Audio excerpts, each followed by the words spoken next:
ठीक है, अगर आप बोल रहे हो कि ज्ञान ही उत्तम है, ज्ञान ही श्रेष्ठ, तो आप मुझे इस लहू लुहान वाले कर्म में धकेल क्यों रहे हो? आप क्यों मुझे भी अपने साथ पापी बना रहे हो इस काम में लगा करके? क्यों मुझे चाहते हो कि मैं इनकी हत्या करूं, इसकी हत्या का पाप मेरे ऊपर लगे? श्री कृष्ण उसको बताते हैं कि देखो अर्जुन, ये चीज तो भूल जाओ कि इसके बाद क्या होगा। अब तुमको मजा इस बात में आना चाहिए कि मैं धर्म का काम कर रहा हूँ, तुम्हें काम में मजा आना चाहिए। तो फल छोड़ दो कि क्या रहेगा, उससे आसक्ति मत रखो, तुम निष्काम भाव से काम करो, निष्काम कर्म योगी बनो।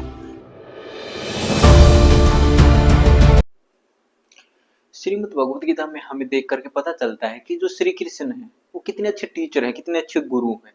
क्यों है? क्योंकि एक अच्छे टीचर का, एक अच्छे गुरु का क्या मतलब होता है कि सामने वाले की भलाई किस चीज में है उसके लिए मैं काम करूं, उसको उस रास्ते पर लेके जाऊं, उसको परम ब्रह्म तक, परमात्मा तक मैं पहुंचाऊं। ये काम होता है एक अच्छे गुरु का। अब श्री कृष्ण वैसा ही कर रहे हैं।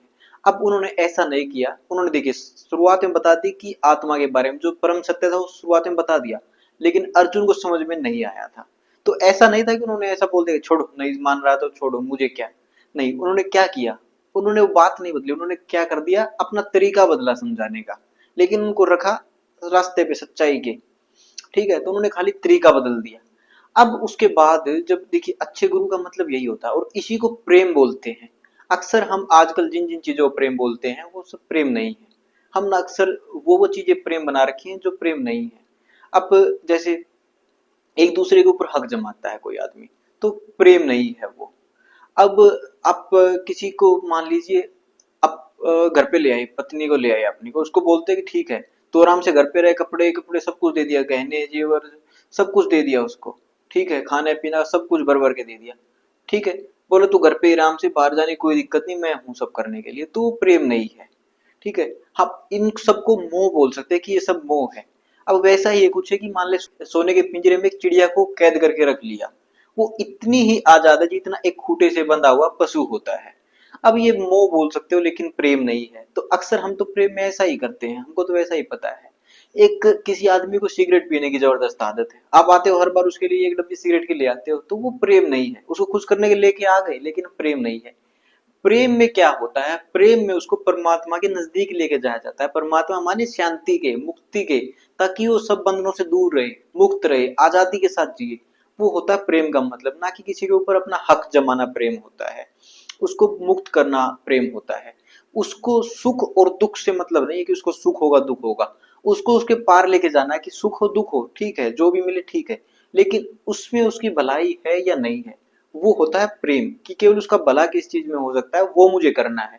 अब उसको सामने वाले को अच्छा लगे बुरा लगे, सुख हो दुख हो, कोई चीज ये मैटर नहीं करती, सामने वाले की भलाई देखनी होती है, वो होता है प्रेम। वैसा ही श्री कृष्ण कर रहे हैं। उन्होंने ऐसा नहीं बोला ठीक है अर्जुन छोड़ो, क्या करोगे लहू लुहान होकर के, चलो कहीं पे नहीं। उसकी भलाई किस चीज में है, अर्जुन की भलाई इसी चीज में थी कि अर्जुन तू युद्ध कर, इसीलिए उनको सारी चीजें समझा रहे हैं, एक एक सत्य गुत्थियां उनको सुलझा रहे हैं। जितने अर्जुन के अंदर अहंकार था उस अहम को तोड़ रहे हैं, ठीक है ना। और उसके बाद देखिए, अब अर्जुन को आगे बढ़े तो उनको बताया कि ठीक है अर्जुन देखो, तुम योगी बनो। अब योग बताया उन्होंने, योग की शिक्षा दी कि योग का क्या अर्थ होता है। योग का वो मतलब नहीं होता जो हम आजकल देखते हैं कि ये योग है, हाथ उठाना टांग उठाना, मन को उठाना योग होता है, चेतना को उठाना योग होता है। अब उनको बताया कि अर्जुन तुम अपने मन को स्थिर करो, मन को भटकने मत दो इधर उधर। तो उसके लिए अर्जुन को बताया, देखिए आजकल ये खाली अर्जुन की नहीं हमारी स्थिति भी है, हमारा मन भी एक जगह टिकता कहाँ है। अब कोई बाहर का आदमी आकर के हमारी कोई थोड़ी सी तारीफ क्या कर देता, हम कितने खुश होते हैं, हम बड़े खुश रहते हैं दिनों दिनों तक। और आकर के उसी आदमी ने थोड़ी सी निंदा कर दी, दुखी भी हुए। इसका मतलब क्या है कि वो बाहर का आदमी आया और उसने मेरी तारीफ करी तो मैं खुश हुआ, उसने मेरी निंदा करी तो मैं दुखी हुआ, यानी कि मैंने अपना मालिक किसको बना दिया, उसको बना दिया। अब मैं खुद का मालिक नहीं हूँ, वो मेरा मालिक है। इसकी वजह जिसकी वजह से मैं खुश हो रहा हूँ दुख हो रहा हूँ, क्योंकि मेरे मन के ऊपर तो उसका प्रभाव है, मेरा तो खुद का कंट्रोल था ही नहीं। इस प्रकार से अब उसको वही बोल रहे हैं अर्जुन को कि सुख दुख दिन रात इन सबको एक मान करके चलो अर्जुन। इसका मतलब यही है कि तुम क्यों बाहर वाले की उस पर डिपेंड करते हो। अब कोई बाहर वाला आकर के तुम्हें कुछ भी बोल देता उससे तुम खुश हो गए, बाहर वाला गलत बोल देता दुखी हुए, कि क्या है, ऐसा नहीं। अब होना ऐसा चाहिए कि तुम अंदर ही अंदर बड़े खुश हो, बाहर की कोई भी घटना है वो तुम्हें अंदर तक हिला नहीं सकती। फिर वो होता है मन को एकाग्र करना, ठीक, वो होता है। तुम ये क्या कि कोई बाहर का आदमी आकर के कुछ भी बोल देता है और तुम उससे ही बहक जाते हो। अब मुनि बनो। मुनि का अर्थ ये था कि मान लीजिए कि तुम्हें कोई भी घटना है, सुख की घटना है, दुख की घटना है, तुम्हें अपने केंद्र से ना हिला पाए, तुम अंदर ही अंदर मस्त हो। कोई दुख की घटना, अत्यधिक दुख की घटना आई तो भी तुम ऐसा नहीं कि बड़े दुख में डूब जाओ, सब कुछ छोड़ दो। बड़ी सुख की घटना आई तो ऐसा नहीं कि तुम अहंकार से भर जाओ, ऐसा नहीं। तुम जैसे हो वैसे रहो, मन को बिल्कुल स्थिर रखो, ऐसा बोला गया था। ना कि ऐसा कि तुम बाहरी घटनाओं को लेकर के बैठ जाओ। तुमने बताया कि तुम बाहर इतने मालिक क्यों बनाए बैठे हो अपनी जिंदगी के, हटाओ इन सबको, तुम खुद मालिक बनो अपनी जिंदगी के। वो होता है मन को एकाग्र करना। ऐसा ही श्री कृष्ण ने अर्जुन को बताया था कि अर्जुन तुम बाहर की परिस्थितियों पर इतना निर्भर ना रहो। और उन्होंने फिर एग्जाम्पल दिया था कछुए का, कि कछुए की तरह, जैसे कछुआ अपने अंगों को सिमेट के बैठता है, उसी प्रकार से तुम अपने इंद्रियों को भी विषयों से समेट करके बैठो।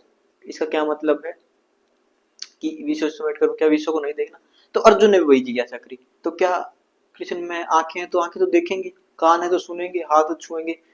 कृष्ण बोले ठीक है, ऐसे ही उत्तर हम भी देते हैं कि भाई ये तो है, हम क्या करें, हम तो देखेंगे, हम तो सुनेंगे, जो है आंखें हैं तो देखेंगे। तो उन्होंने बोला ठीक है अर्जुन, आंखें तो देखेंगी लेकिन वो देखती क्या है, वो तो तुम्हारे ऊपर निर्भर है। कान तुम्हारे हैं, वो तो सुनेंगे ही, लेकिन वो सुनते क्या है, वो तुम्हारे ऊपर निर्भर है। हाथ तुम्हारे हैं, वो छुएंगे ही, अब तुम छूते क्या हो, वो तुम्हारे ऊपर निर्भर है। तो ऐसे ही अर्जुन के एक एक कुतर्क को तोड़ते हुए चल रहे थे कि चीज तुम्हारी, अब ये तुम्हारे ऊपर है, तुम करते क्या हो। ठीक, ये होता है कछुए का सिद्धांत, ये था। तो अपने मन को एकाग्र करने के लिए श्री कृष्ण ने योग की यही विधि बताई थी कि दूसरों पे अधीन ना रहे, दूसरे को मालिक ना बनाए। अब मुनि के लिए कोई बाहरी, हम बोलते हैं ना मेरे साथ बड़ी बुरी घटना हुई, ये अच्छी घटना हुई, अब उस मुनि के लिए, योगी के लिए वो केवल एक घटना है। बुरी और अच्छी तो हम बनाते हैं, अब उसके लिए केवल एक घटना घटी, उसके मतलब नहीं बुरी अच्छी है, केवल वो एक घटना है केवल। अगर योगी नहीं तो उसके लिए बुरी है और अच्छी है, योगी के लिए तो केवल बस एक घटना थी। ये श्रीमद् भगवत गीता के अंदर साफ साफ बताया गया है।